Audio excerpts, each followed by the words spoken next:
I think another part that is stressing people out are conspiracy theorists here in Graven. There's been some thoughts going around here about the referee crew that's coming into Baltimore. I know you know where I'm going with this. Don't you love it? We're hosting the AFC Championship and we're talking referee crews. I mean, how would you like it any other way against Patrick Mahomes? I mean, you knew the fans were going to come out with something saying that the Chiefs were having an advantage some way. Hey, the NFL wants Taylor Swift, all the narratives. I love it, but I thought we were gonna go the whole. I was just saying, I thought we were gonna go the whole show without mentioning Taylor Swift. Now I was gonna be so proud of us. Did you think we could? I mean, well, now we have to talk about it too after we talk about the refs. Yeah, I mean, Rock, you've been seeing it. Is this something you're gonna have to report on if things go wrong on Sunday? The refs? Oh yeah. No. I need you. Well, apparently that's been some egregious call that's controversial. I need you to do journalism and see which refs have daughters that are massive Taylyer Swift fans. I need to get into the databases, get it going. Investigative journalism. Rocco, this is why we pay you the big bucks to sit in this chair. Sit in my chair. Rocco, have you been a pool reporter? Are you going to be a pool reporter at any point? Like the referee who talks to the referee after the game? Probably not. Do you want to do that? I mean, I would love to, but I doubt they would give me that. I used to officiate. My dad was an official as well, but that's not I don't know if did you like it? Me out there. I did. I actually liked it a lot until I started reffing adult league flag football, and there were almost multiple occurrences where there ended up being fights in the parking lot afterwards. Not because of me. I'm not Mr. Tough Guy, but testosterone's flowing. People play football. Even if it's flag football, they want to fight you afterwards if you blow a call. So we got some competitors. We got some competitors in adult football leagues. Now imagine on the biggest stage in the NFL playoffs right now, AFC Championship game in Baltimore. Imagine fans, players, everyone. This is why we're bringing it up in Graven. It's not that it really should be a talked about point, but the reason why we're bringing this up is because the conversation, I think Kevin or Zach, you were pulling up the article and you can give a little bit more context to our listeners of why we're just talking about this. Mm-hmm. Yeah. Go ahead. Oh, so no, you got it. I was just going to say the big story right now is Shawn Smith, the referee who was assigned the Ravens versus Chiefs, is notoriously in favor of road teams over the years when it comes to, penalties against the home team, covering spreads, underdogs winning. But my biggest thing is everyone take a deep breath. This is not Shawn Smith's actual crew. It is a playoff crew. It is like an all-star team of guys thrown together. So I'm not too worried about it. And Graven, what's your worry meter on the ref conspiracies? You know what? Hey, I can't lie. When I saw that Warren Sharp first posted that yesterday, I said, "Oh no, no, man, not like this." But I still felt like Ravens were going to take care of business. But I just feel like, because refs can change things like that real quick. A big play down the field. It's like, oh yeah, everybody jumping and screaming. Yeah, we got a touchdown or we got a bunch of yards. Then they look back. It's a flag. And you see a lot of players do it. A lot of players will do it from jump. They'll run if they get a touchdown, a big yard. They'll just turn around and see if there's a flag first before they even celebrate. Yep. But I did see somebody mention that same thing that you just said about that this is not his normal crew. So hopefully that does help it be a nice, clean game. It'd be called right down the middle. But either way, Baltimore Ravens, they got to take care of their own business. They got to handle business, and it's like you do not want it to be something where the Baltimore Ravens, they're already going up against a tough team, and then they got to go against the refs. So you don't want anything like that, and I would not necessarily expect that. But bottom line, Ravens they got to take care of their own business. So obviously they have to this point thus far, and I expect them to continue. But this is an extra big week. Well, I mean, really any week, really, especially with the playoffs, because it's we'll just get better next week after you lose. No, that's it. You're done if you lose. So just coaching, continuing to have them ready, continuing to have them extra prepared, just going over the basics, the general stuff, being repetitious with everything. Is so important in a game like this, especially against a coach like you're going up against with Andy Reid, because obviously the whole ref thing happened, but even before the refs, you're going up against a very, very smart coach, a very, very experienced coach and team and quarterback. Like those guys, they know what it takes to get there. under this current regime. Ravens haven't been there yet under this current regime. Obviously, John Harbaugh hasn't, but under Lamar and them, a lot of it, they haven't been there. They do have some players that have been there, which is great, like an Odell Beckham Jr., like a Nelson Aguilar, like a Calvin Noy, yeah, and I know there's more too. But they have some guys that have that experience, but it's important that they just still lock in, still be extra ready, and still be extra prepared because, whether it's the refs, whether it's the Chiefs. I mean, before the refs, it's the Chiefs itself.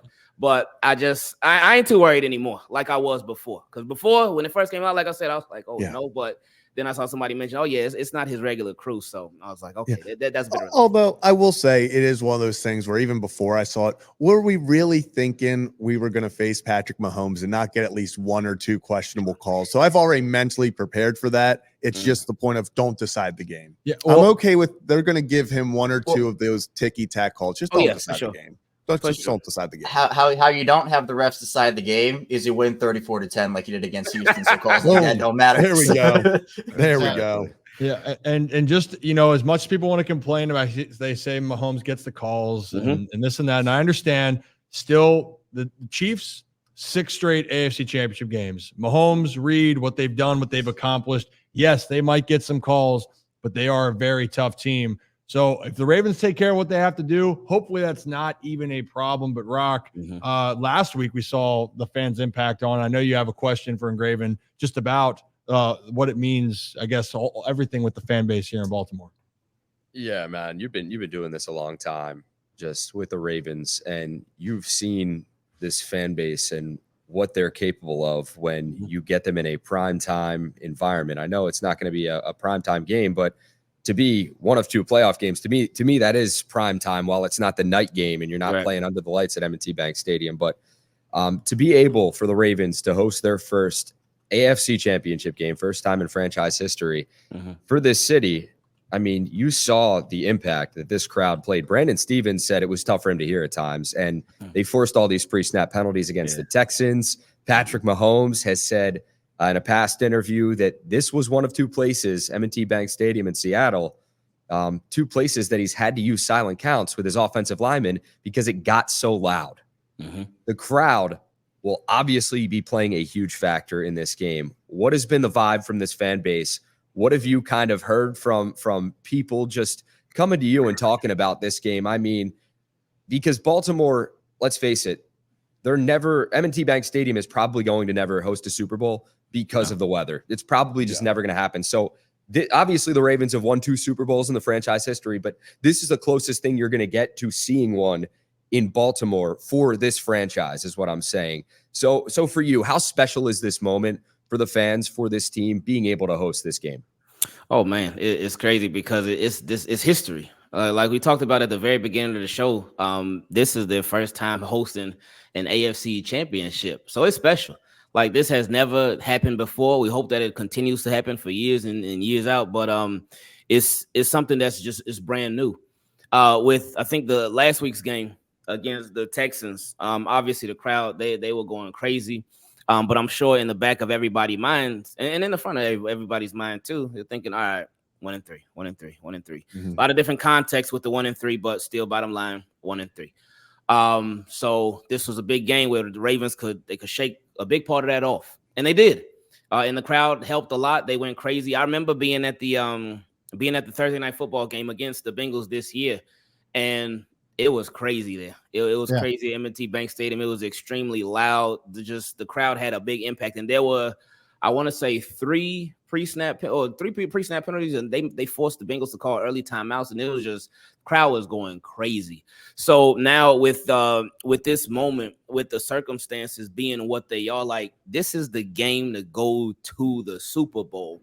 Like it's crazy as a Ravens fan just saying that out loud because it really makes it like that much more special. Like in what is this, Wednesday? So we got to get through the rest of this day. It's gonna drag by. So Wednesday, Thursday, Friday, Saturday. We got 3.5 days left.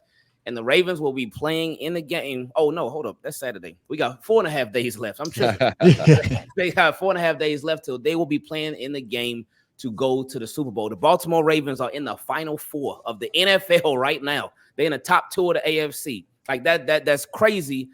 It's not necessarily surprising, but it's crazy. And just the moment is huge. The moment is big, and Ravens fans know this. So I know I've been seeing a lot of Ravens fans complaining stuff about the ticket prices this week. Because those ticket prices have been going crazy. Like I did see one Ravens fan for 2 tickets. He's paid $5,300, so $5,300. I said, wow, okay. But hey, I said, hey, you can get the money back. The money will come back, but the experience, hopefully the experience does too.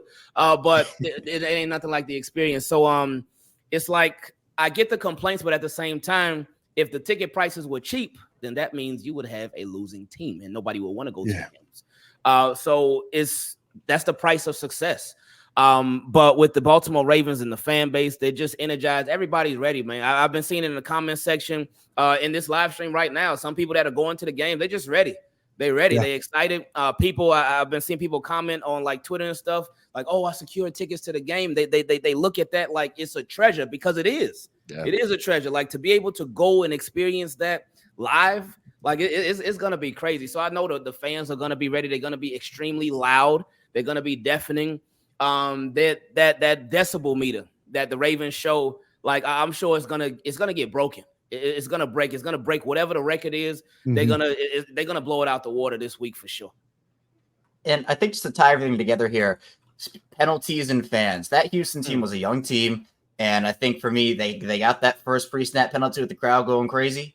And then they kind of got in their head a little bit. And then the next one, it got in their head a little more. This Chiefs team with Patrick Mahomes, Andy Reid, they don't care about all that. They're 2-time Super Bowl champions. Now, the factor of the crowd's going to be a factor. And I think where it comes in is Jawan Taylor was the most penalized player in the league this year, that Kansas City offensive tackle. And they also have L'Jarius Sneed on the other side of the ball, who also has, I think he's tied for third, actually, with Ronnie Stanley for the third most penalized player in the league. John Sims for the Ravens had 10 penalties, so a couple of highly penalized players in this game. Could come down to a penalty in this game, but hopefully, again, the Ravens win big and the penalties won't matter, but the crowd noise is electric. And again, last week was electric for that divisional round. This week's going to be crazy, especially when you lead up to game time on Sunday. I'm excited for it.